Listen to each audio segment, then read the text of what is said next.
Mari bertobat.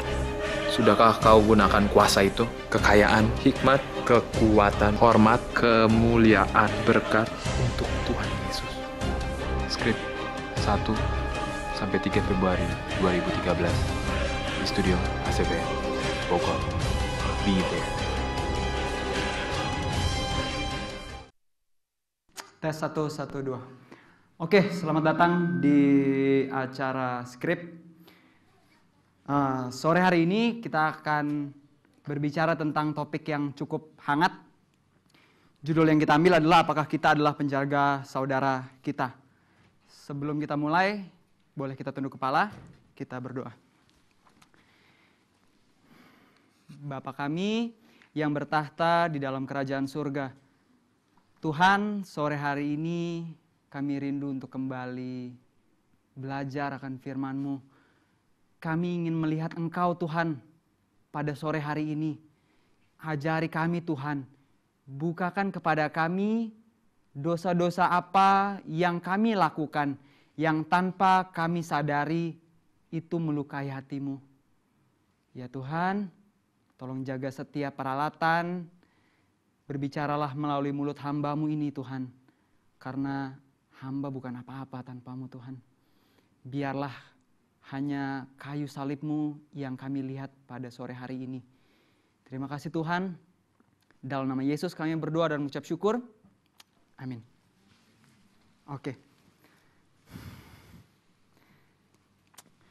Pernah nggak Anda bertanya, kenapa banyak orang pada zaman sekarang tidak begitu tertarik kepada firman Tuhan? Kenapa banyak orang setelah mereka pulang dari acara revival, acara-acara yang kerohanian, saat mereka pulang ke rumah mereka, kehidupan kembali sama. Ada salah satu kesaksian teman saya, dia pernah ikut pendalaman Alkitab, jadi studi belajar Alkitab selama beberapa hari. Setiap pagi, siang, malam mereka baca Alkitab. Wah, meditasi Alkitab luar biasa pokoknya. Sharing luar biasa. Tapi saat dia pulang 1, 2, 3 hari, kalau saya tanya, gimana? Tadi pagi baca buku apa? Tadi pagi saya nggak sempat baca apa-apa. Tadi pagi saya bangunnya telat dan lain-lain. Kenapa setiap kali kita berusaha untuk mengenal Tuhan lebih dekat lagi, di saat kita mengambil komitmen, Tuhan saya nggak mau lagi bikin dosa yang sama. Beberapa hari kemudian kita lakukan dosa dan kesalahan yang sama. Ada salah satu cerita di dalam Alkitab yang dia bilang seperti ini. Di saat setan diusir dari rumah, dia akan datang lagi 7 kali lipat. Membawa lebih banyak lagi pasukannya. Supaya bisa menduduki rumah itu yang kosong. Kenapa kesibukan dan hiburan dunia lebih menarik buat kita? Yang kita katakan bahwa kita sedang menantikan kedatangan Tuhan yang kedua kali. Mengapa sulit untuk berhenti melakukan dosa-dosa kesayangan kita? Sebelum kita jawab, saya ingin menceritakan sebuah cerita dalam Alkitab. Kemurtatan di tepi sungai Yordan. Mungkin ini gambaran singkat seperti kejadian ini. Pada waktu itu bangsa Israel, mereka sudah sangat dekat ke tanah perjanjian. Anda tahu mungkin ceritanya. Sebelum mereka memasuki tanah perjanjian itu, mereka telah berhasil mengalahkan beribu-ribu banyak musuh-musuh mereka yang menghalangi mereka. Hingga di satu titik di tepi sungai Yordan, saat mereka telah mengalahkan Bashan, mereka berkemah dulu di sini. Sementara Musa sedang mempersiapkan untuk perjalanan selanjutnya, memasuki tanah perjanjian. Di saat mereka sedang bersantai, tidak bikin apa-apa, ada seorang raja, Raja Balak, dia sangat takut kalau bangsa Israel ini akan menghajar mereka juga. Lalu apa yang dia lakukan? Dia panggil Bileam. Anda tahu pasti semua ceritanya. Bileam dipanggil, coba Bileam kau kutuki dulu bangsa-bangsa ini. Bileam coba 1 kali, 2 kali, 3 kali, apa yang terjadi? Nggak bisa ya, gagal. Lalu yang terjadi selanjutnya adalah Bileam kasih saran kepada Raja Balak. Raja, sangat tidak mungkin untuk bisa mengalahkan bangsa Israel ini karena Tuhan mereka begitu besar. Jadi apa yang harus dilakukan? Mereka mencoba strategi yang lain. Mereka coba pisahkan Tuhan mereka dari umatnya. Mereka coba pisahkan itu. Jadi diberikan apa? Dikirimkanlah perempuan-perempuan Moab. Perempuan-perempuan Moab dikirim ke perkampungan dari Israel. Mereka masuk di sana, bersahabat di sana. Semuanya kelihatan biasa, gak ada yang, sepertinya dia punya strategi yang lain nih. Tidak, gak ada seperti itu. Dan Anda tahu, perempuan Moab ini mengajak bangsa Israel untuk melihat keadaan sekeliling mereka. Jadi di perkemahan bangsa Israel di bawah sana, diajak untuk melihat ke seberang tebing yang sebelah sana. Di sana bangsa Israel melihat di pemandangan mereka, itu penyembahan berhala, lalu perempuan-perempuan yang menari dan menyembah berhala dan lain-lain. Perzinahan mereka lihat secara langsung. Mereka lihat semua itu. Buat bangsa Israel yang identically adalah umat Tuhan, nggak masalah. Tapi lama-kelamaan diajak oleh perempuan-perempuan Moab ini, apa yang mereka lakukan? Mereka jatuh ke dalam perzinahan, 1 hari beribu-ribu orang meninggal. Tampaknya nggak mirip dengan kehidupan kita. Apa jerat-jerat setan pada zaman sekarang ini? Di dalam buku Alfa Omega jilid ketiga, dengan judul Kemurtatan di Seberang Sungai Yordan dikatakan, sementara kita berada di akhir penutupan sejarah dunia, setan akan gunakan strategi yang sama. Di saat kita ingin untuk menyeberangi Kanaan surgawi, setan juga ingin menjebak. Dan bukan usaha yang sama, dia akan lipat gandakan lagi. Kedengarannya sering kita dengar di gereja. Dan setan akan gunakan strategi yang sama seperti 3.000 tahun yang lalu. Dengan apa? Persahabatan dengan dunia, pesona kecantikan, kesenangan dunia, pesta, kegirangan yang menggoda kita untuk meninggalkan Tuhan. Kita tahu dalam Yakobus 4 ayat 4 dikatakan, persahabatan dengan dunia adalah musuh Allah. Persahabatan dengan dunia, lalu bagaimana dong? Dunia di mana kita hidup sekarang. Orang-orang yang mengaku pengikut Tuhan merasa sudah cukup akan pengetahuan. Merasa sudah pasti akan diselamatkan. Sementara mereka tidak menyadari jerat-jerat setan sedang masuk. Jadi selama beberapa hari ini, dari hari yang kemarin juga, kita telah mempelajari tentang apa sih jerat-jerat setan. Ada banyak sekali karena setan ingin supaya kita semua jatuh bersama-sama dengan dia. Tapi apa alibi saat ini? Alibi saat ini adalah, itu nggak pengaruh dalam kehidupan saya.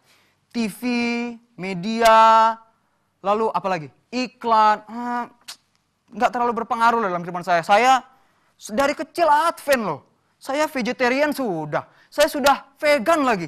Apalagi yang salah? Bayar perpuluhan, saya bekerja, aktif di gereja. Tidak mungkin saya jatuh. Di saat seseorang berpikir seperti itu, biasanya mereka jatuh. Tapi kebanyakan orang akan berpikir, itu nggak ada pengaruhnya dalam hidup saya. Kita lihat sebuah contoh. Apa yang film ingin mengajarkan? Manja. Apa yang televisi, film kartun ingin ajarkan kepada anak-anak Anda, kepada Anda juga. Jika kita lihat ya, semua tokoh di film ini, semuanya adalah perempuan yang rebellion, yang menentang keluarga mereka, menentang orang tua mereka. Anda bisa lihat postur tubuhnya, lekuk badannya, semuanya mengarah kepada sensual, hal yang sangat sensual. Ini film anak-anak ya, kalau saya tidak salah ya, saya tidak ngomongin salah, ini film anak-anak. Anda lihat Little Mermaid dengan baju bra-nya, wah, saya dulu nonton ini, ini pornografi, ini dosa sebetulnya. Kita akan lihat lagi. Selalu ada adegan di mana pangeran mencium perempuannya.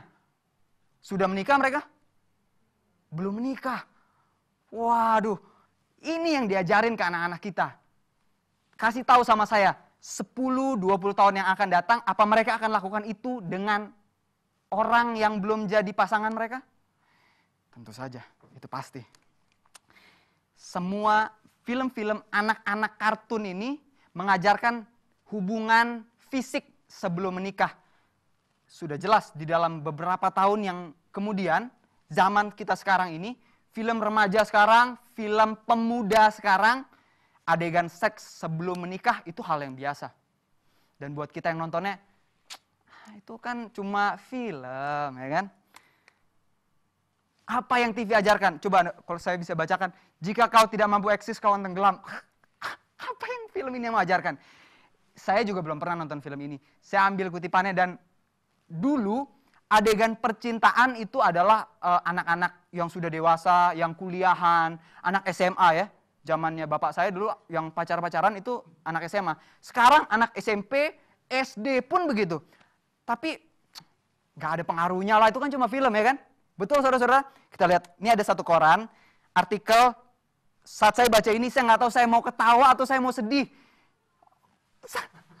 Cinta ditolak, murid SD mau bunuh diri. Ini di salah satu daerah di Bengkulu. Saya sedih sekali, saya nggak bisa ketawa lagi pas baca ini. Kenapa? Karena begitu mudahnya sekarang media, bagaimana caranya laki-laki untuk ketemu sama perempuan? Dulu harus datang ke tempatnya. Sekarang chatting, Facebook, semuanya bisa dipakai. Cinta ditolak. Bayangin generasi macam apa yang akan terjadi 5 tahun sesudah kita. Rusak. Dan ini sudah mempengaruhi bahkan mungkin anak-anak Anda yang ada di rumah. Teman-teman Anda, saudara-saudara Anda, apa ini dosa? Yes. Apa yang Alkitab katakan tentang cinta? Saya sangat suka bagian ini. Wah, apa itu? Gambar apa itu? Oke. Di dalam 1 Yohanes 2 ayat 15 dikatakan. 1 Yohanes 2 ayat 15, Anda yang memiliki Alkitab jangan lupa untuk dibuka. 1 Yohanes 2 ayat 15 dikatakan seperti ini. Janganlah kamu mengasihi dunia dan apa yang ada di dalamnya. Jikalau orang mengasihi dunia, maka kasih Bapa tidak ada di dalam orang itu. Saya harus larat, karena dalam bahasa aslinya bukan kasih akan Bapa, bukan kasih kepada Bapa, tapi kasih Bapa. Jika seseorang mengasihi dunia, kasih Bapa, kasih Allah tidak ada di dalam dia. Siapa yang di sini sudah menikah? Wah, malu-malu. 1, 2, 3. Oke, banyak sekali. Siapa di sini yang sudah punya pacar? Malu-malu takut ketahuan sama sebelahnya. Oke, ini adalah salah satu tips untuk melihat. Ini salah satu prinsip yang Alkitab ajarkan tentang cinta. Kita lihat, dibilang apa? Jangan kamu mengasihi dunia. Jika seseorang mengasihi dunia, kasih Bapa tidak ada di dalam. Jadi bagaimana saya tahu pasangan saya betul-betul sayang sama saya atau enggak? Kalau dia mengasihi dunia, dia enggak betul-betul sayang sama saya. Zaman sekarang ini, cinta itu berdasarkan feeling. Berdasarkan saya suka sama dia karena dia begini, dia begini, dia begini, dia begini. Betul nggak? Jadi objek ya. Laki-laki dan perempuan bahkan hubungan itu jadi sebuah objek. Sebuah sarana. Karena ada sesuatu yang diinginkan, karena itu saya lakukan. Ini juga adalah salah satu efek dari pornografi yang nanti kita akan bahas. Inilah kenapa saudara-saudara kita yang dari luar Buddhis, mereka jauh lebih peduli kepada orang. Karena mereka tidak mengasihi dunia. Setiap kali ada bencana alam, siapa yang duluan datang? Mereka yang datang duluan. Saya waktu itu pernah datang ke bencana alam di Pulau Papua. Yang paling duluan datang, mereka duluan datang. Wah, kita kapan? Ada berapa panti asuhan di Jakarta? Ada banyak sekali ya. Berapa banyak yang punya orang Advent? Gak ada. Waduh, ada salah satu panti asuhan Advent di Bali. Anda tahu berapa orang yang ada di sana? Ada 2 orang yang jaga. 26 anak, 2 orang yang jaga. Mereka pun udah pengen quit, udah pengen berhenti. Sebelumnya pernah nggak ada yang jaga sama sekali. Kenapa? Mengasihi dunia, nggak ada kasih. Inilah kenapa, ada salah satu cerita. Anda tahu pesantren, saya baru dengar ceritanya, Anda tahu pesantren, di pesantren itu, guru-gurunya gak dibayar. Mereka nggak tanya, kalau saya ngajar di sini, berapa yang harus saya dapat 1 bulan? Mereka nggak tanya itu. Murid-murid yang mau masuk ke sana, ya datang aja. Bukankah itu prinsip dari pendidikan Advent? Tolong kasih tahu sama saya, bukankah itu prinsip pendidikan Advent? Ya, itu prinsip pendidikan kita. Kenapa mereka yang di luar lebih bisa menghidupkan kasih ini? Di mana kita sekarang?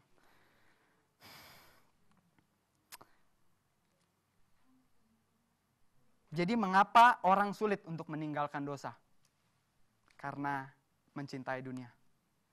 Tapi seperti apa sih spesifiknya? Saya masih ngerasa saya nggak berpengaruh sama hal itu. Saya akan tampilkan iklan, singkirkan sisi hitammu. Jadi apa maksudnya? Kalau hitam itu jelek, Anda mau bilang sama saya kalau iklan tidak berpengaruh? Iklan yang berikutnya, waduh, burn, fat, get shape. Jadi maksudnya kalau tampilannya nggak sebegitu, tidak menarik. Kalau badannya tidak seperti itu, tidak menarik. Konsep seperti itu semua, itu masuk ke dalam pikiran kita. Coba tanya sama setiap perempuan manapun yang ada sekarang, kebanyakan teman-teman saya yang perempuan, mereka pasti bilang, saya kurang putih ya. Kalau saya tidak putih, saya tidak cantik ya. Iklan pengaruh di otak.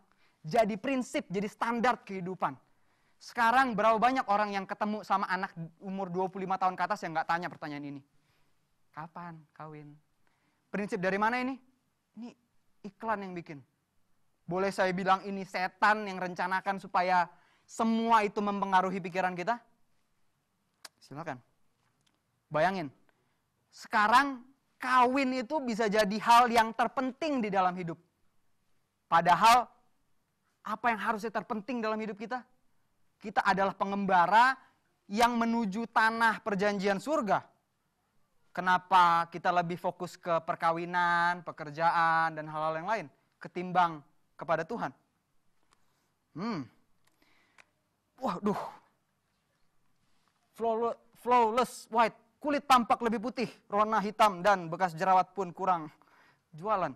Dan tagline di bawahnya, dan miliki dia selamanya. Jadi maksudnya kalau pakai krim ini bisa memiliki seorang pria atau wanita selamanya.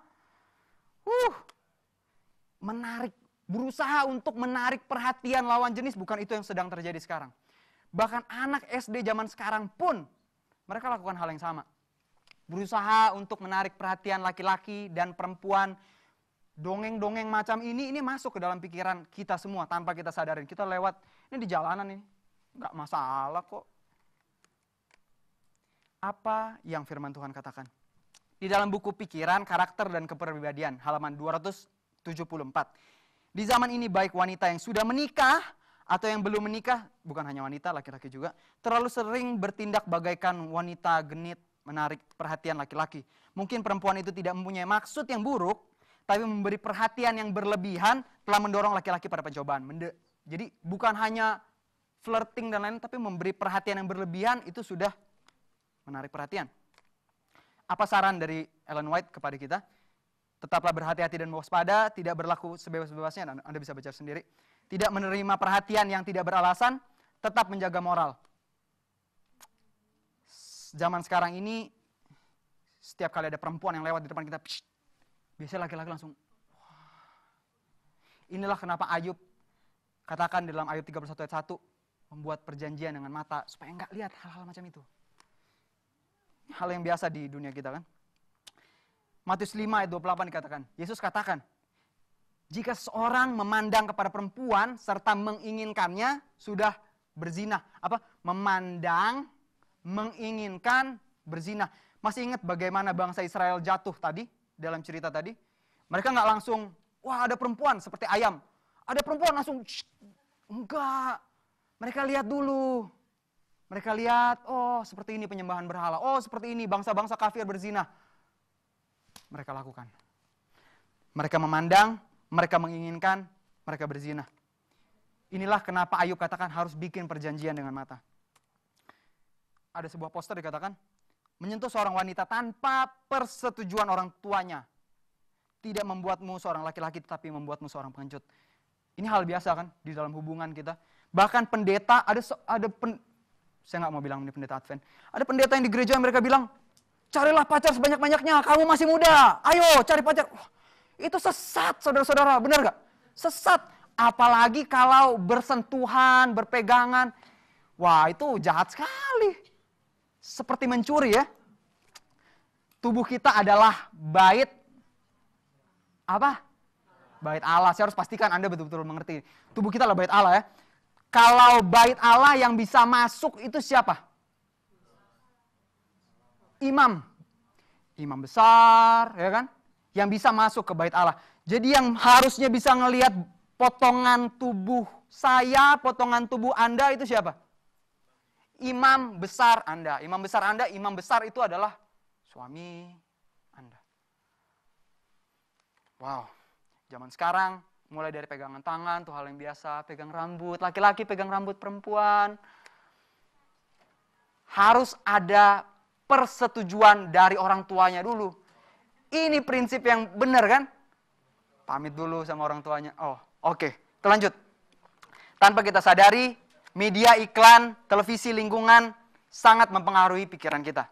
Ya, kita lihat tadi ya, iklan-iklan tadi itu sudah membuat konsep dalam pikiran kita. Berikutnya, apa sih yang setan mau lakukan? Setan ingin merusak kemampuan kita untuk mengendalikan diri. Ini yang paling pertama. Kenapa?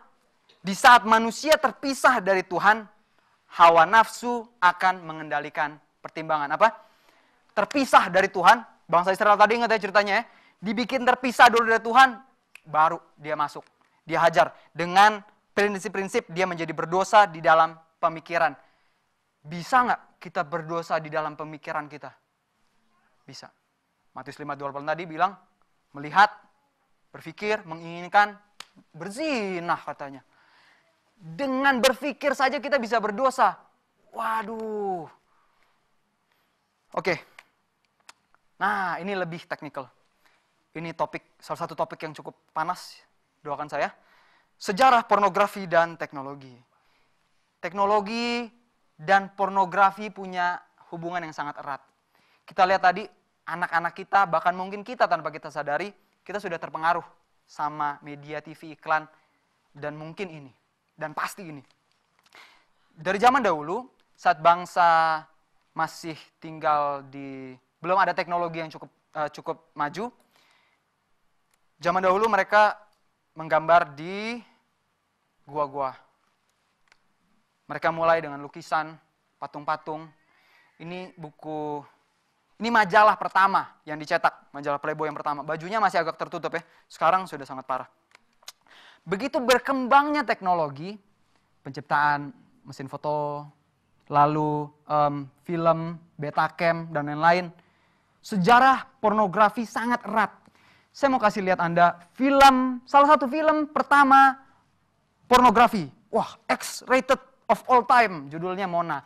Anda bisa lihat bajunya, wow, sangat tertutup bukan? Bagaimana kalau saya bandingkan dengan teman-teman kita yang ada di mall sama zaman sekarang ini?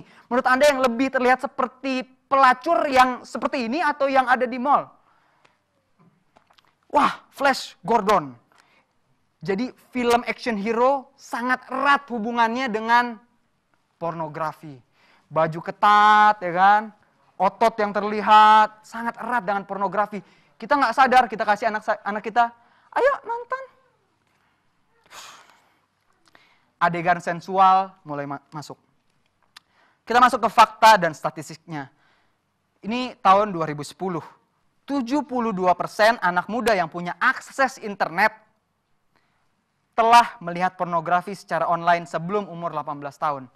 Ini tahun 2010, waktu warnet mungkin masih 8.000, 10.000.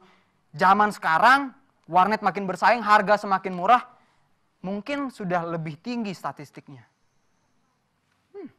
Jadi Anda boleh perhatikan jika anak Anda di gereja atau bahkan di rumah sering sendirian, pegang HP, terus bisa ada akses internetnya, mungkin saja ini bisa diakses.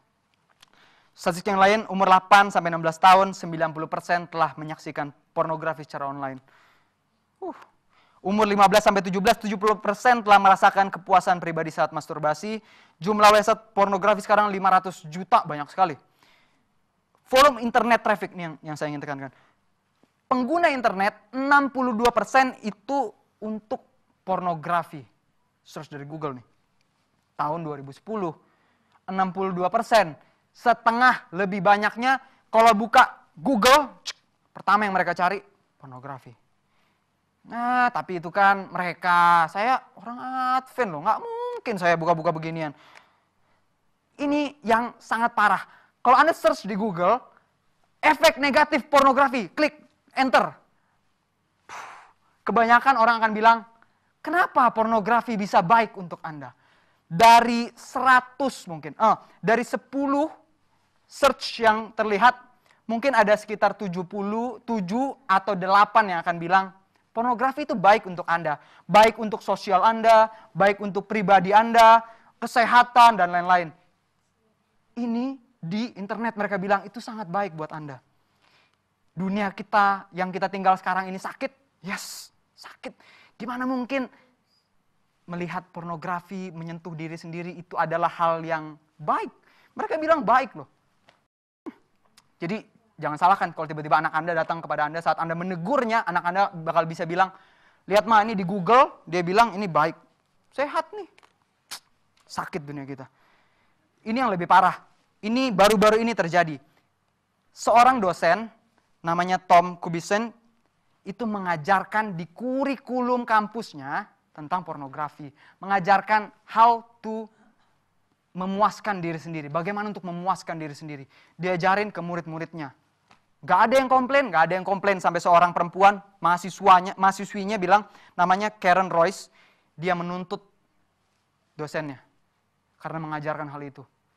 Jadi Anda bisa bayangkan, sudah sakit jiwanya. Seperti itu dunia di mana kita tinggal sekarang. Jadi saat teori evolusi diajarin di sekolah kita mungkin bisa bilang, wah itu sesat, itu parah itu. Tapi saya nggak pernah dengar ada yang bilang begitu. Biarin aja. Anda jangan kaget, 5 tahun, 10 tahun ke depan, ini yang mau diajarin ke anak-anak kita. Sangat menyedihkan ya. Bayangin hal yang sangat satanik ini jadi mata pelajaran di kuliahan. Jadi seberapa dekat kita dengan pornografi? Mungkin Anda sering bilang, saya gak pernah nonton begituan. Saya bagus kok. Pornografi adalah sebuah masalah. Itu adalah masalah pribadi, juga masalah sosial. Anda mungkin berpikir kalau tidak berpengaruh. Tetapi tanpa kita sadari, kita sudah tertanam. Itu sudah tertanam di lingkungan kita. Sama seperti iklan yang tadi. Kita lihat saat kita lewat pakai mobil, pakai bus di pinggir jalan, kita lihat gambar-gambar itu. Begitu mudahnya kita tersusupi.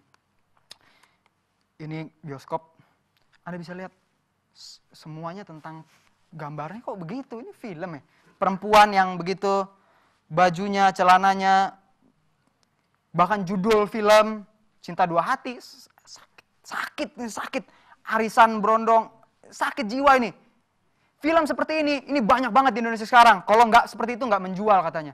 Lihat gambar di truk, ini sudah ada di depan mata kita sekarang. Yes, laki-laki telanjang dipasang di billboard, nggak ada satupun yang komen bilang, itu pornografi, tolong turunin dari jalanan. Nggak ada yang bilang.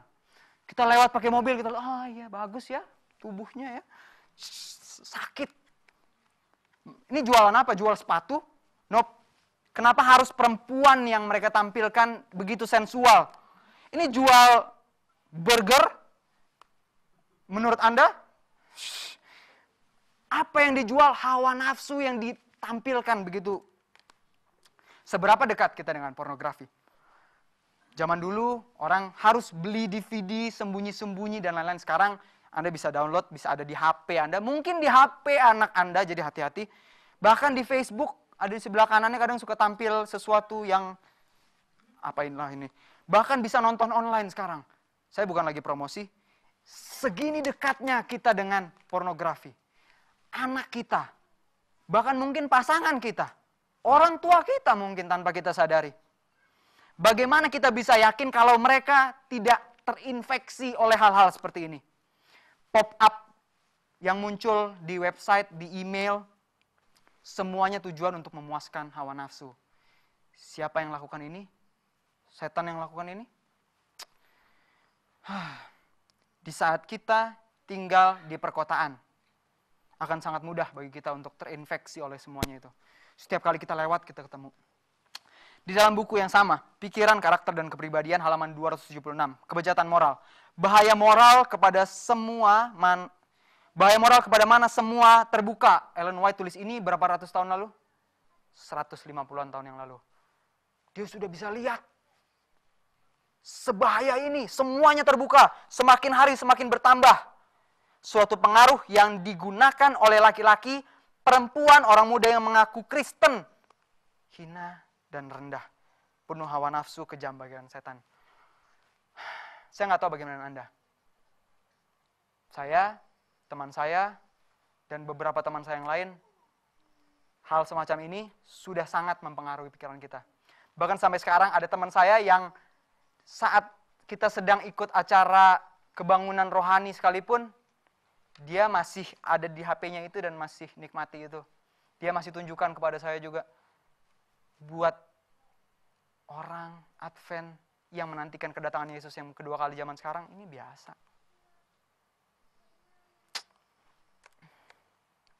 Dan bukan hanya itu. Bukan hanya virtual. Sangat mudah untuk menemukan kepuasan sementara seperti itu.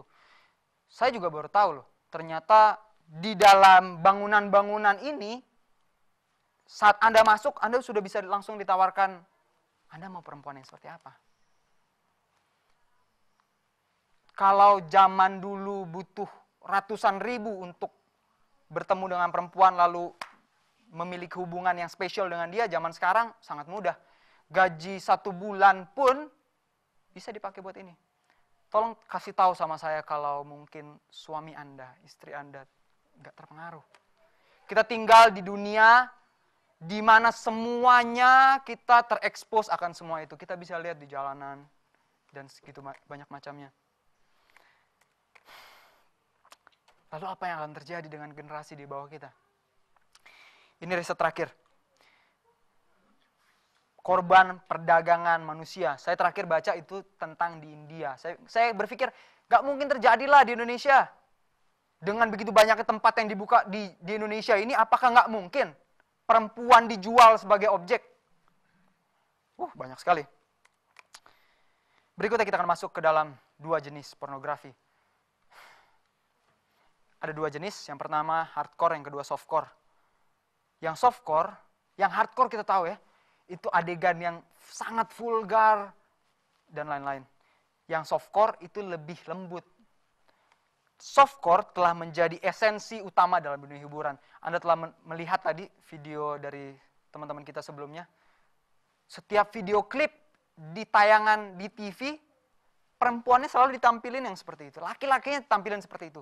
Iklan di jalanan, di toko, selalu ditampilin seperti itu. Itu softcore. Lanjut.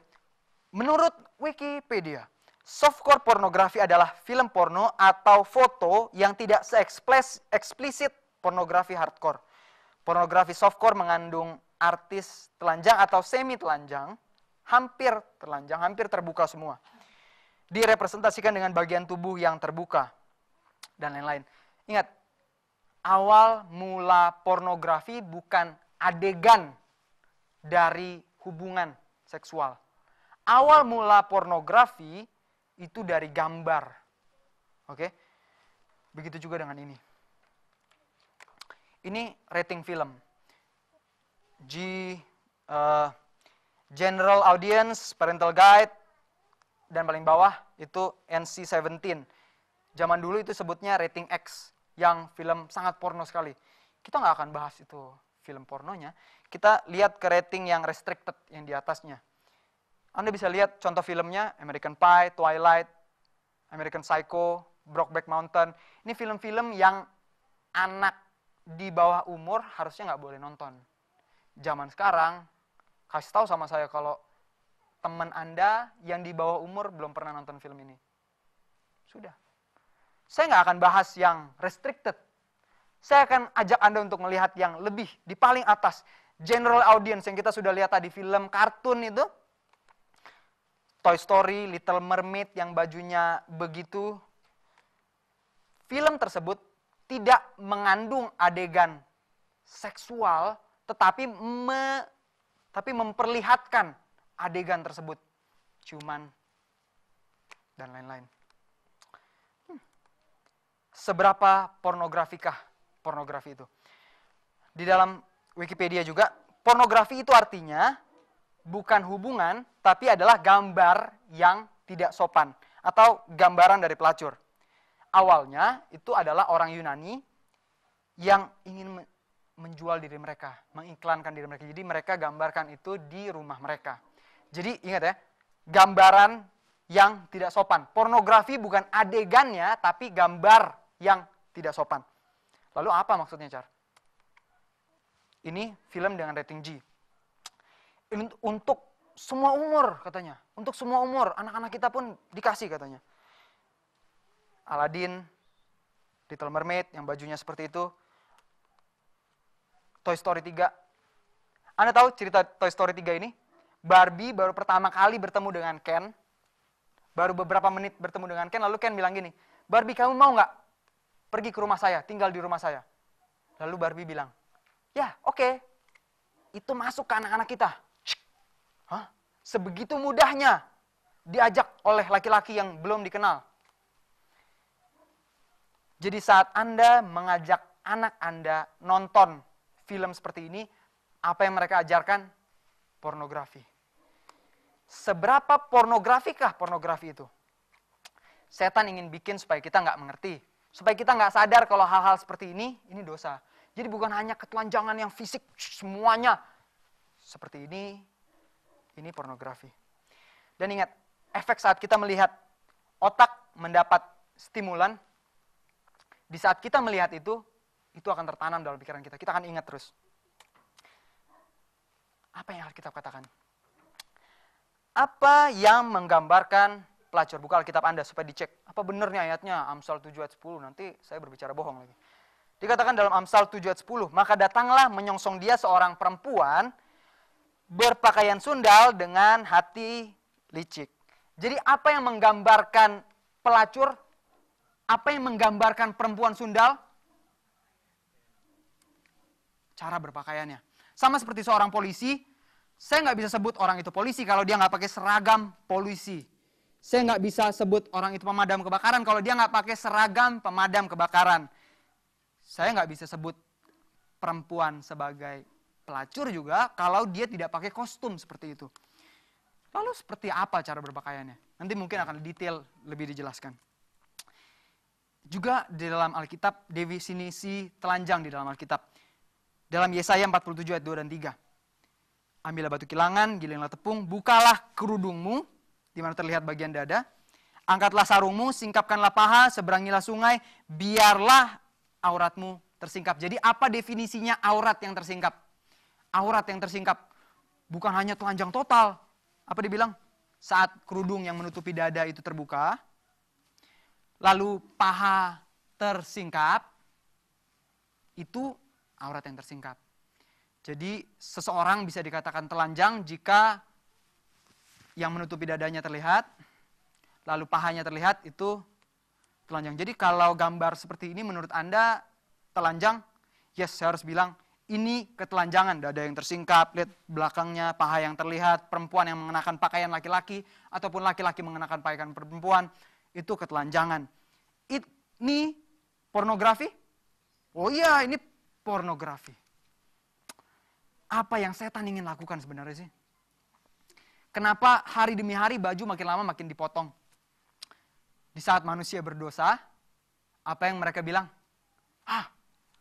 Mereka sadar bahwa mereka telanjang. Setan ingin buat kalau manusia tidak sadar kalau mereka telanjang. Setan ingin buat supaya manusia yang berdosa tidak sadar bahwa mereka berdosa. Ketelanjangan itu dianggap suatu hal yang biasa. Di saat manusia berdosa, terang kemuliaan Tuhan, karakter Tuhan hilang. Setan pengen bikin, gak masalah hidup tanpa Tuhan. Lalu apa efeknya melihat ketelanjangan ini?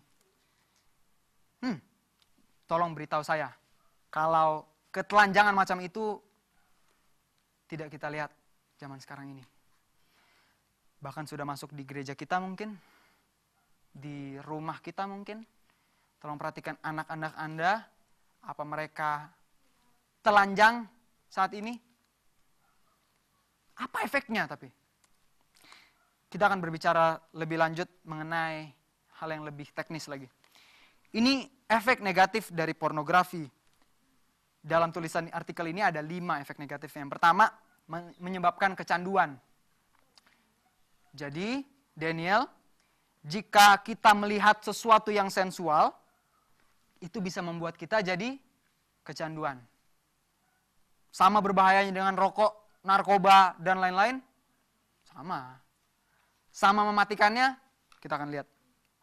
Yang kedua, di saat kita melihat pornografi, jadi sekarang ya, settingan kita saat kita bilang pornografi bukan yang film porno X-rated saja ya, tapi saat paha tersingkap, dada terlihat, itu pornografi. Itu menggambarkan wanita secara rendah. Kita lanjut. Membuat suami istri bosan dengan pasangannya. Bosan? Bukankah ini yang terjadi zaman sekarang ini? Kenapa zaman sekarang orang yang pacaran sebentar, nggak lama, 1, 2, 3 bulan, terus mereka putus. Mereka bilang mereka bosan. Efek dari pornografi yang tadi kita bicarakan? Yes. Yang keempat, membangun standar yang tidak dapat dihidupkan oleh wanita yang nyata. Saat kita menyaksikan pornografi secara visual tadi, paha tersingkap, dada terlihat, kita menghidupkan sebuah prinsip yang itu nggak nyata. Saat kita melihat perempuan atau kita memiliki pasangan yang tidak seperti yang kita lihat, kita nggak puas sama itu. Kita jadi bosan. Itu mulai masuk dosa. Yang kelima, yang terakhir adalah laki-laki dan perempuan dipandang sebagai objek. Tadi kita telah bicarakan. Zaman sekarang ini, pacaran itu jadi objek. Wanita, laki-laki dipandang sebagai objek. Kenapa saya jatuh cinta kepada perempuan ini? Karena dia begini, begini, dan begini. Objek kan, dipandang sebagai objek. Ini efek dari pornografi. Objek dari pemuasan diri dan bukannya memberi kasih. Ada salah seorang sahabat saya pernah ceritakan parable ini. Jika gelas tidak diisi oleh air, gelas itu nggak bisa ngisi air yang lain, nggak bisa ngisi gelas yang lain. Begitu juga dengan kehidupan kita. Kalau Tuhan tidak memberikan saya kasih dari surga, saya nggak mungkin bisa kasih itu kepada orang lain. Tapi zaman sekarang kebalikannya. Orang ingin berpasangan bukan karena sudah terlalu banyak kasih itu yang Tuhan berikan kepada saya harus bagikan kasih ini. Enggak, tapi dilihat dulu. Dia oke nih. Dia cukup begini, cantik dan segala macam. Saya ingin. Efek dari pornografi. Otak manusia. Nah, otak manusia ada beberapa bagian. Anda bisa lihat, limbic system adalah bagian yang juga dimiliki oleh setiap mamalia. Setiap binatang juga punya limbic system. Kelinci, kucing, monyet, dan manusia. Limbic system ini yang membuat binatang melakukan segala sesuatu dengan keinginan hatinya. Tadi apa yang diajarkan film-film kartun? Mengikuti keinginan hati. Film-film, iklan, ingin ajarkan kita untuk mengikuti kita punya limbic system. Anda pernah dengar ini dikotbahkan? Ikuti kata hati Anda. Lakukan apa yang Anda ingin lakukan. Sesat sekali ya. Dan di dalamnya ada yang rational cortex. Di luarnya, rational cortex.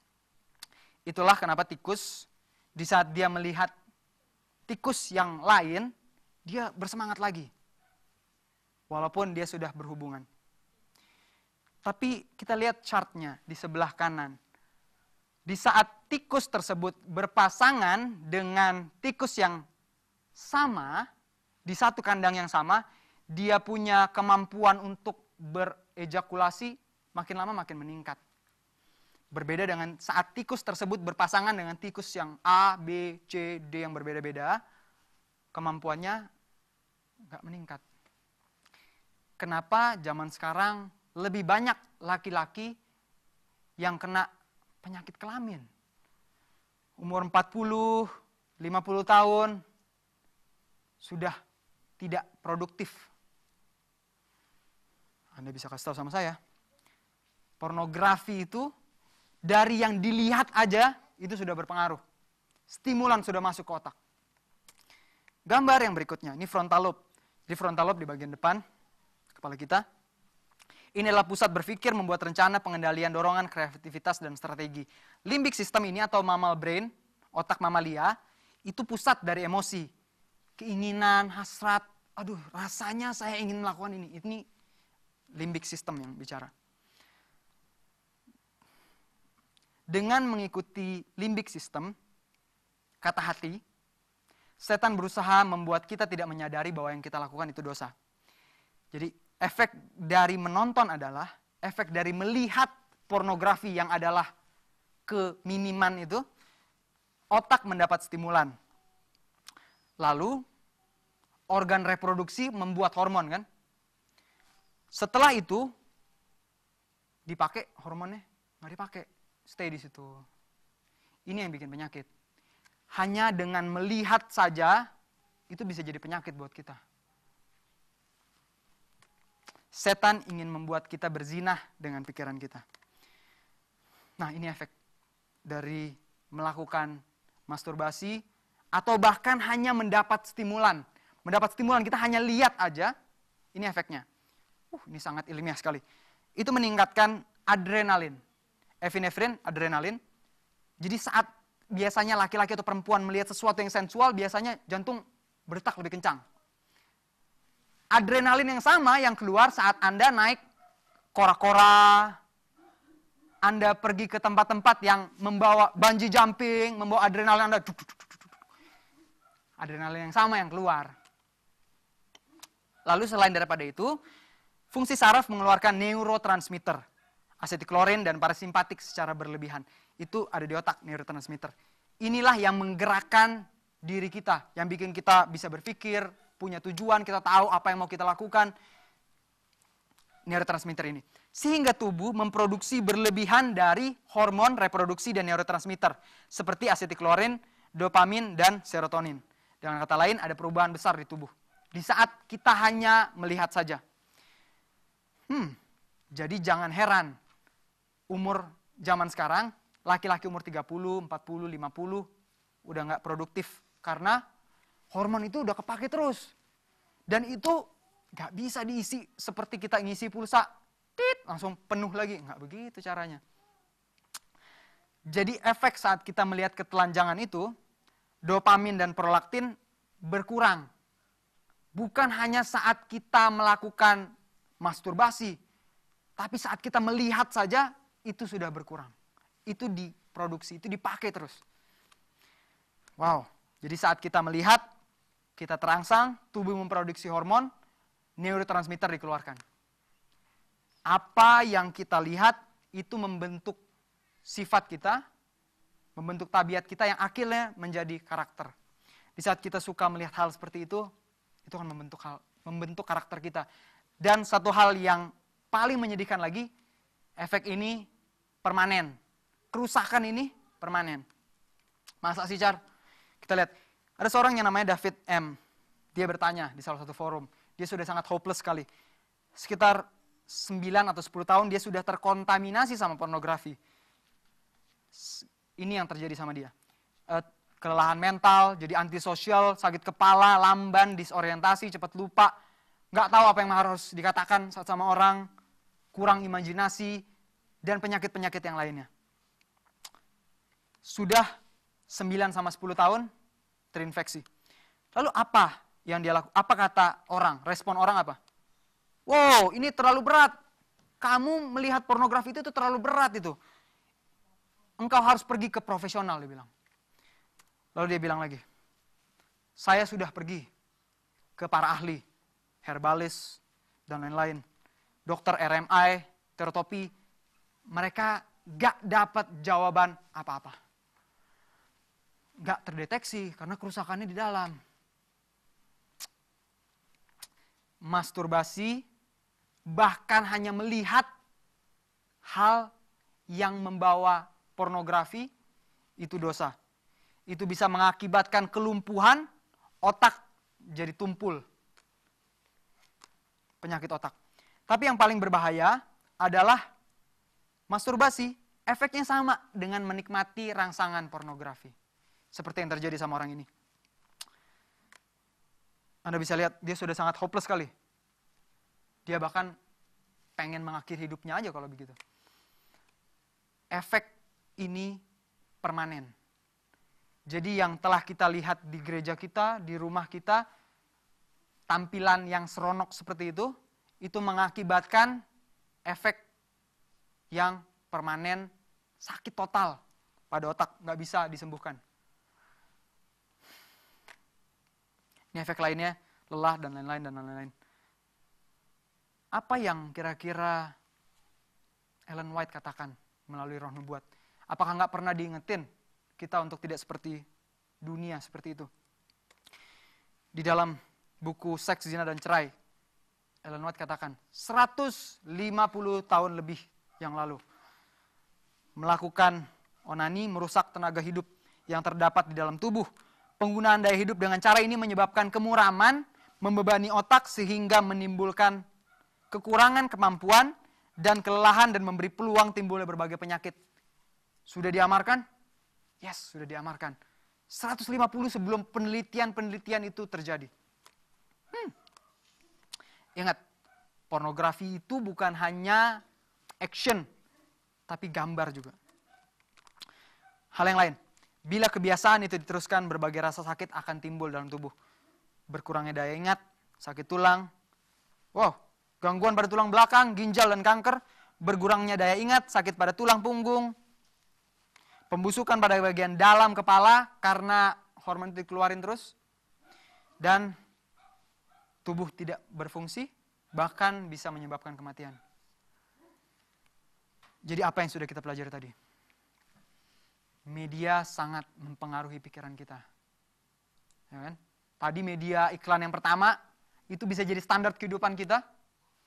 Prinsip hidup kita ditentukan sama media, tapi bukan hanya itu. Di saat pornografi yang kita lihat di umum, itu juga pengaruh pada kehidupan kita.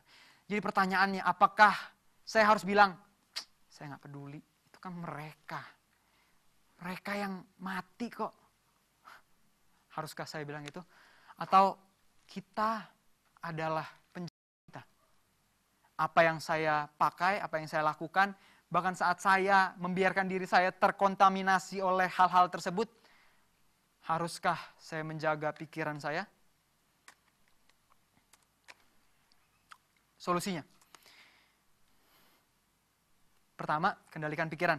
Dalam buku Pikiran, Karakter, dan Kepribadian, Tuhan tidak hanya mengharuskan kita mengendalikan pemikiran kita, tapi juga hawa nafsu dan kasih sayang kita dikendalikan.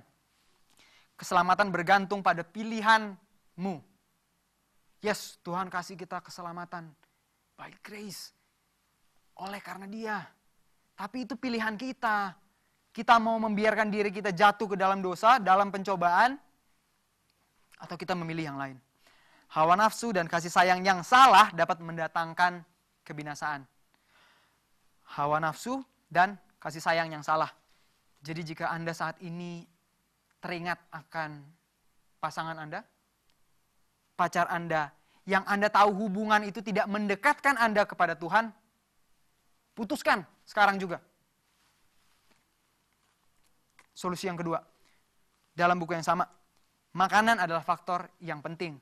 Di saat kita nggak bisa mengontrol diri kita terhadap apa yang mau kita makan, sangat sulit kita mau kontrol diri kita untuk hal yang lebih besar, hawa nafsu. Tidak lama sebelum acara ini mulai, ada salah satu penonton kita di rumah. Jika Anda melihat hal ini solusinya. Pertama, tolong kendalikan diri. Yang kedua, ingat, yang kita masukkan dalam tubuh bukan hanya mempengaruhi tubuh kita, tapi juga pikiran kita. Saat kita nggak bisa kontrol apa yang mau kita masukkan dalam tubuh, bagaimana kita mau kontrol apa yang mau kita lihat? Apa yang mau kita bayangkan? Sangat sulit, bahkan tidak mungkin orang yang tidak bertarak dalam makanan untuk berlaku sabar dan mengendalikan diri. Jadi sekarang saya tahu kenapa saya kurang sabar. Makanan saya. Solusi yang terakhir, matikanlah pencobaan. Pemikiran yang merusak harus dikeluarkan. Jika saya tahu kalau saya pergi ke tempat itu, saya akan terintimidasi sama hal tersebut, saya akan dirusak oleh apa yang saya lihat. Saat saya buka website tersebut, saya tahu isinya seperti itu. Saat saya buka Facebook, lalu saya terpancing untuk lihat gambar teman-teman saya yang seperti itu, saya tahu saya akan jatuh, dimatikan pencobaannya. Quit. Jangan deket-deket. Dan zaman sekarang, itu ada di mana-mana. Di profile picture, teman-teman Anda mungkin, atau bahkan profile picture kita sendiri. Setiap pemikiran harus ditaklukkan kepada Yesus. Semua kecenderungan kebinatangan, wah, kenapa Ellen White kejam sekali tulis kecenderungan kebinatangan? Kenapa? Karena mammal brain tadi, kita punya brain yang sama seperti binatang. Sama. Yang membedakan adalah frontal lobe kita. Tuhan kasih kita kemampuan untuk memilih. Semua kecenderungan harus ditundukkan kepada kuasa yang lebih tinggi dari jiwa. Tubuh dan pikiran kita harus dianggap sebagai milik Tuhan. Dalam Filipi 4 ayat 8 dikatakan, ada yang bisa buka? Filipi 4 ayat 8 dikatakan, apapun yang baik, mulia, adil, suci, benar, pikirkanlah semuanya itu. Kalau saya tahu apa yang saya lihat itu tidak benar, yang saya lihat itu tidak suci, haruskah saya pikirkan? Haruskah saya lihat terus? Kita nggak bisa menahan itu saat kita tinggal di kota. Saat kita naik mobil, di jalanan terpampang. Pornografi secara luas kita bisa lihat. Perempuan dengan baju minim, laki-laki dengan baju minim. Masuk ke dalam pikiran kita, yes. Hormon dikeluarkan dari pikiran kita, yes. Lalu otak bisa jadi tumpul. Itulah kenapa zaman sekarang anak-anak kita tidak sekreatif anak-anak zaman dulu. Anak zaman dulu waktu umur-umur seperti ini, umur 10 tahun, mereka bisa bikin mobil-mobilan sendiri. Zaman sekarang lebih tumpul lagi. Saya ingin ceritakan kepada Anda hari kelima setelah banjir. Setelah banjir di Jakarta, saya sangat bersyukur kepada Tuhan saya bisa berkunjung ke Jakarta. Anda tahu apa yang terjadi? Yang tadinya bundaran ini banjir, tidak lama sesudahnya hari kelima, kehidupan berjalan seperti normal. Seperti nggak ada apa-apa. Wah, jalanan yang tadi banjir sekarang nggak ada apa-apa. Mobil kemacetan masih sama. Apa yang akan Anda lakukan setelah Anda pulang dari tempat ini?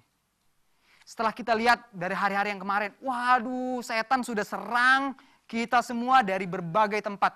Media, apapun yang kita lihat, bahkan tadi pekerjaan kita pun. Setan sudah serang semuanya itu. Tapi apakah kita akan kembali ke tempat asal kita lalu, kayaknya nggak ada apa-apa yang terjadi. Biasa aja. Saya pernah ceritakan ini ke ayah saya. Ada tahu ayah apa yang ayah saya bilang? Ya, susah lah, Car. Gak bisa lah untuk tinggalkan itu semua. Gimana dong? Hidup kita sudah di sini. Pekerjaan kita sudah begini. Ya, lanjutkan sajalah sampai kita mati ataupun sampai Yesus datang yang kedua kali. Dan membiarkan godaan semua yang tadi kita sudah lihat. Merusak pikiran kita, merusak mental kita, anak-anak kita, generasi di bawah kita semuanya. Ya, gak apa-apalah, sudah tidak bisa lagi berubah. Apakah kita akan berada di posisi itu? Atau hari ini kita akan bilang sama Tuhan, Tuhan, kayaknya ada yang salah nih dengan dunia. Dengan hidup saya kayaknya ada yang salah nih. Dengan pekerjaan saya sepertinya ada yang salah nih. Semua kembali kepada rutinitas dan kesibukan. Sama seperti bangsa Israel saat mereka mau menyeberangi sungai Yordan sebelumnya. Semuanya seperti biasa, nggak ada apa-apa. Sama seperti bangsa Israel yang menolak amaran saat disuruh keluar dari kota Yerusalem. Saat Yesus sebelum dia disalib dia bilang, waduh Yerusalem, Yerusalem, apa yang akan terjadi kepadamu? Saat itu terjadi apa yang dia bilang? Jangan tangisi aku.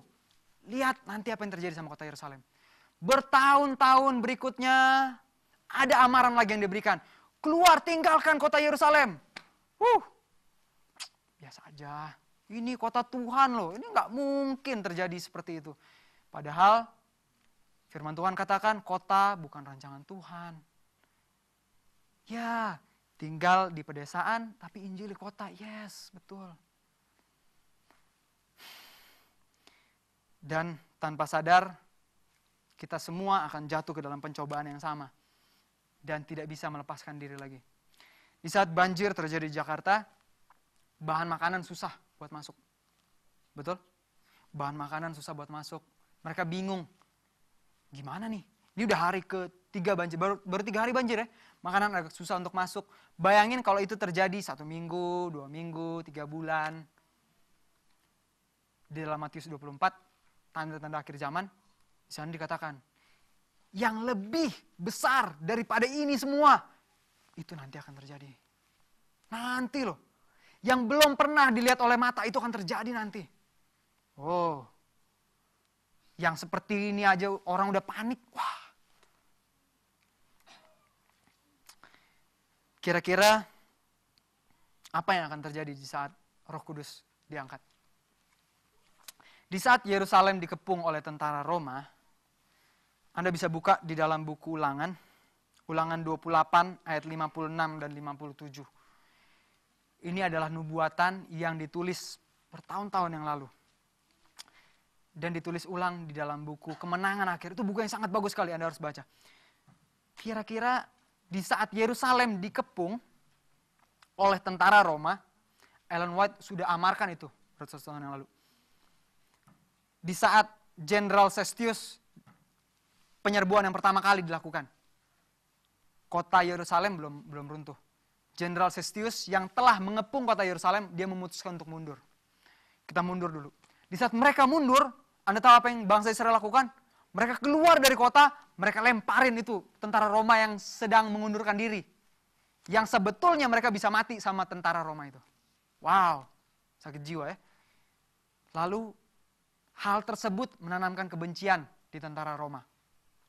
Penyerangan yang kedua kali oleh Jenderal Titus sudah dikepung bangsa Israel. Sudah nggak ada lagi stok makanan. Tapi mereka tetap berpikir bahwa kota itu kota yang suci, mereka harus tinggal di sana. Apa yang terjadi? Di saat dikepung,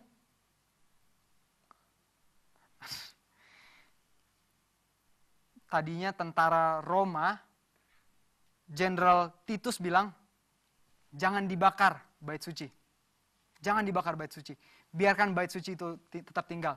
Sementara bangsa Israel banyak yang tinggal di sana. Anda tahu?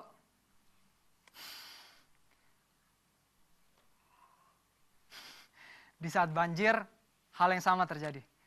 Di saat banjir, kita sering lebih sibuk untuk menjaga rumah kita. Karena takut dijarah daripada mencari makan. Sama seperti kejadian waktu bangsa Israel diserbu oleh tentara Roma. Kota Yerusalem itu. Kita baca di dalam buku Ulangan 28 ayat 57. Perempuan yang lemah dan manja di antaramu yang tidak pernah mencoba menjejakkan telapak kakinya ke tanah karena sifat yang manja dan lemah itu akan kesal terhadap suaminya sendiri atau terhadap anaknya laki-laki atau anaknya perempuan. Lalu pada akhirnya mereka memakan anaknya. Di tengah kepungan itu, kira-kira apa yang terjadi? Mereka makan anaknya sendiri. Mereka bisa makan sendal, dan lain-lain. Saat Roh Kudus diangkat, dengan pengaruh lingkungan kita yang begitu besar ke arah pornografi, kira-kira apa yang bisa terjadi? Jadi saat ini jangan lagi katakan bahwa saya nggak peduli dengan cara saya berpakaian, itu terserah saya dong. Saya nggak peduli apa yang saya lihat, itu terserah saya dong. Apa yang kita lihat itu membentuk sifat kita, kebiasaan kita, bahkan karakter kita. Anda ingat kerusuhan di tahun 97?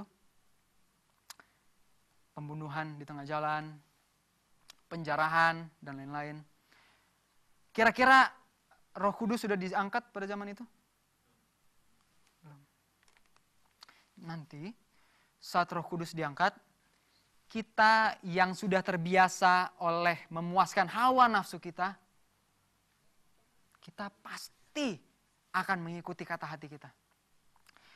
Gereja kita pada zaman sekarang ini sedang berdoa secara khusus untuk turunnya hujan akhir. Yes, kita berdoa untuk itu. Tapi hujan akhir tidak akan turun bagi kita yang masih memuaskan hawa nafsu kita, keinginan pribadi kita. Bahkan lebih memilih untuk melakukan apa yang saya inginkan. Terserah baju apa yang saya pakai, terserah makanan apa yang saya makan. Itu tidak turun kepada kita yang lebih mementingkan pada diri kita sendiri. Jadi di saat hal yang begitu sakit jiwanya bisa terjadi dalam kerusuhan tahun 97, kira-kira saat Roh Kudus diangkat, saat orang yang terbiasa dengan melihat ini semua, wow, mau gini, konsen dong. Saat kita yang terbiasa terintimidasi oleh hal seperti ini, kira-kira apa yang akan terjadi? Mungkinkah akan ada terjadi tengah jalan? Wow, zaman sekarang sudah terjadi di angkot dan di beberapa tempat yang lain. Mungkin akan terjadi lagi? Yes, lebih parah lagi. Setan ingin membuat kita berzinah di dalam pikiran kita. Pertanyaannya adalah, siapa yang mengendalikan kehidupan kita? Dalam buku pikiran, karakter, dan kepribadian. Jika Kristus tinggal di dalam hati, maka ia akan berada dalam semua pemikiran kita. Pemikiran kita yang terdalam adalah tentang Dia. Mengenai kasih-Nya dan kemurniannya. Ia akan memenuhi semua ruangan dalam pikiran kita. Kasih sayang kita akan berpusat kepada Yesus. Siapa yang kendalikan kehidupan kita? 99% penyerahan itu bukan penyerahan sama sekali. Saat kita bilang, Tuhan, saya mengasihimu Tuhan. Tapi kalau soal baju, itu jangan kasih saya. Saya lebih suka pakai baju yang ini, baju yang ini. Kalau soal makanan, jangan kasih saya. Saya lebih suka makan yang ini, makan yang itu. Kalau soal pekerjaan, jangan kasih saya Tuhan, pekerjaan apa yang harus saya lakukan. Saya lebih suka pekerjaan saya sendiri. Siapa yang mengendalikan kehidupan kita? Tanpa kita sadari, setan sedang menyeret kita semua dalam dosa. Sama seperti kejadian bangsa Israel yang pertama tadi. Kebejatan zaman sekarang ini sudah lebih parah dari zaman Sodom. Ya. Nuh, bayangin, jika Nuh kabarkan bahwa akan datang air bah, tapi dia tidak bikin bahtera. Kira-kira apa yang terjadi? Sama dengan kita yang orang Advent, kita bilang, yes, Yesus akan datang yang kedua kali, tapi saya sama hidupnya seperti orang dunia. Pekabaran yang seperti apa yang mau kita sampaikan? Kita telah pergi ke berbagai tempat mungkin. Menginjil ke berbagai tempat. Tapi kata-kata saya sama seperti mereka. Bahkan baju saya yang saya pakai kok sama seperti orang yang pergi ke klub, ke diskotik. Apa yang suka saya masukkan dalam pikiran saya sama seperti mereka. Iman bukanlah sebuah level tingkatan. Aduh, setelah jadi vegetarian, terus jadi vegan, terus jadi ini. Nope. Iman adalah mengikuti dengan tepat apa yang Tuhan katakan di dalam firman-Nya. Mengikuti dengan tepat. Saat Tuhan bilang, pergi. Lakukan ini. Saat Tuhan bilang, tinggalkan semuanya itu. Tinggalkan. Lalu, apa intinya, Char? Anda ingat kisah ular tembaga? Saat saya baca buku Alfa Omega, di saat bangsa Israel bersungut-sungut kepada Tuhan, perlindungan Tuhan diangkat. Yang tadinya mereka tidak diserang oleh ular, binatang buas, dan lain-lain, di saat perlindungan Tuhan terangkat, binatang-binatang itu bisa masuk ke perkemahan mereka. Mereka digigit, ada yang keracunan, ada yang digigit ular, dan lain-lain. Lalu apa yang Tuhan bilang kepada Musa? Bikin ular tembaga, pasang tinggi, suruh mereka lihat ular itu. Gampang? Gampang. Saat Tuhan bilang, lihat, ini efeknya kalau kamu tinggal di kota, kamu akan terintimidasi sama gambar-gambar seperti itu, kecanduan, lalu bisa menyebabkan kematian. Tinggalkan kota. Lalu apa yang kita lakukan? Apa kita akan seperti bangsa Israel zaman dulu? Aduh, itu ular tembaga itu nonsens lah, nggak bener lah. Mereka lakukan, banyak yang lakukan seperti itu. Mereka nggak lihat kepada ular tembaga itu. Ratusan yang mati, banyak yang mati. Tapi ada juga orang-orang yang melihat ular tembaga itu dan mereka jadi sembuh. Tahu apa yang mereka lakukan selanjutnya. Dalam buku Alfa Omega dibilang, saat mereka lihat itu dan mereka sembuh, mereka tidak, oke, saya sudah sembuh. Kamu belum sembuh? Cuek, biarin aja. Nope. Saat mereka lihat itu, tahu apa yang mereka lakukan? Mereka angkat kepala dari saudaranya. Lihat itu ular tembaga, ayo cepat, lihat. Please, kalau tidak kamu akan mati. Zaman sekarang ini, saudara-saudara kita yang mungkin ada bersama dengan kita atau yang ada di luar, mereka sedang lari menuju jurang maut.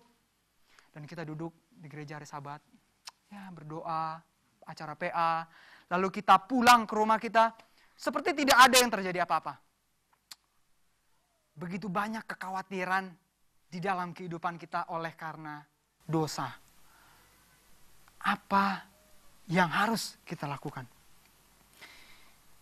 Mereka yang telah sembuh, mereka sangat rindu untuk mengajak saudara mereka, teman-teman mereka untuk lihat. Ini loh jebakan setan itu. Ini yang bisa membuat kalian mati. Ini yang bisa membuat kalian menyakiti hati Tuhan. Di saat Kristus tinggal di dalam hati, gak mungkin kita gak peduli sama orang yang sakit. Gak mungkin kita gak peduli sama orang yang susah. Sudah terbukti. Begitu banyak panti asuhan di Jakarta, gak ada satupun yang punya orang Advent. Apa yang telah Yesus lakukan buat kita? Saya ingin Anda merenungkan untuk hal ini. Saat Yesus meninggalkan semuanya, semua surga, untuk datang menebus kita yang gak ada apa-apanya ini. Bahkan dia disalib oleh umatnya sendiri. Anda tahu apa yang dia katakan di dalam Zakaria 13 ayat 6? Dan apabila ada orang bertanya kepadanya, ini salah satu nubuatan tentang Yesus Kristus. Bekas luka apa yang ada di badanmu ini? Yang ada di tanganmu ini bekas luka apa? Apa yang dia jawab? Itu luka yang kudapat di rumah sahabat-sahabatku. Kita yang menyalibkan Yesus saat kita melihat pornographic image, gambaran pornografi seperti itu, saat kita melukai itu, di saat kita memilih untuk mengikuti kata hati kita, pemikiran kita sendiri, kita salibkan Yesus, kita tusuk Yesus seperti di video tadi. Apa yang Yesus bilang? Itu luka dari sahabatku. Jika Anda ditonjok sama sahabat terbaik Anda, lalu teman Anda yang lain tanya, siapa yang mukul kamu? Kok kamu memar-memar? Mungkin Anda akan bilang, itu tuh si... Anda mungkin akan bilang dengan marah. Tapi apa yang Yesus bilang? Itu dari sahabatku. Sebegitu besar cintanya dia kepada kita. Dalam Ibrani 6 ayat 6. Dikatakan, namun yang murtad lagi tidak mungkin akan dibaharui. Sedemikian hingga mereka bertobat. Sebab mereka menyalibkan lagi anak Allah bagi diri mereka dan menghinanya di muka umum. Di saat saya membiarkan diri saya melihat terpengaruh, membiarkan diri saya jatuh ke dalam dosa yang sama, melihat dosa itu, gambaran pornografik itu, dan saya tidak arahkan pandangan saya kepada Tuhan, saya sedang menyalibkan dia sekali lagi. Sekarang Anda sudah tahu bahwa pornografi itu bukan hanya action. Pornografi itu adalah gambaran yang tidak sopan. Lalu apa? Saat ini saya mengajak saudara untuk mengambil sebuah komitmen. Saya ingin Anda menundukkan kepala Anda, menutup mata Anda. Tolong renungkan hal ini. Jika Anda teringat akan saudara-saudara Anda, keluarga Anda, atau bahkan teman Anda yang terpengaruh oleh semuanya itu, apa yang akan Anda lakukan? Apakah Anda akan katakan, saya nggak peduli? Renungkan apa yang telah Yesus lakukan buat kita. Semuanya itu untuk kita yang sering menyakiti dia, menyalibkan dia. Saya ingin mengajak Anda untuk mengambil sebuah komitmen hari ini. Jika Anda rindu untuk mengubahkan kehidupan Anda, saya ingin ajak Anda untuk berdiri. Dalam Wahyu 18 ayat 11-13 dikatakan, dan pedagang-pedagang di bumi menangis dan berkabung karena dia, sebab tidak ada orang lagi yang membeli barang-barang mereka, budak dan bahkan nyawa manusia. Akan ada masa di mana Roh Kudus akan diangkat, semua yang ada pada kita itu nggak ada artinya. Jika Anda rindu untuk menyerahkan pilihan Anda 100% kepada Tuhan. Biar Tuhan yang mengendalikan hidup Anda. Tuhan yang tunjukkan bagaimana harus bertindak, apa yang harus dimakan, apa yang harus dipakai, bahkan baju yang Anda mau pakai, bahkan pekerjaan Anda. Saya ingin ajak saudara untuk mengambil komitmen untuk berdiri. Komitmen ini bukan Anda dengan saya, biarlah komitmen ini untuk Anda dengan Tuhan. Jika Anda rindu untuk melakukan hal yang sama seperti bangsa Israel saat mereka disembuhkan, saat melihat ular tembaga itu. Mereka mengajak saudara-saudara mereka untuk bisa melihat ini jebakan yang telah setan buat.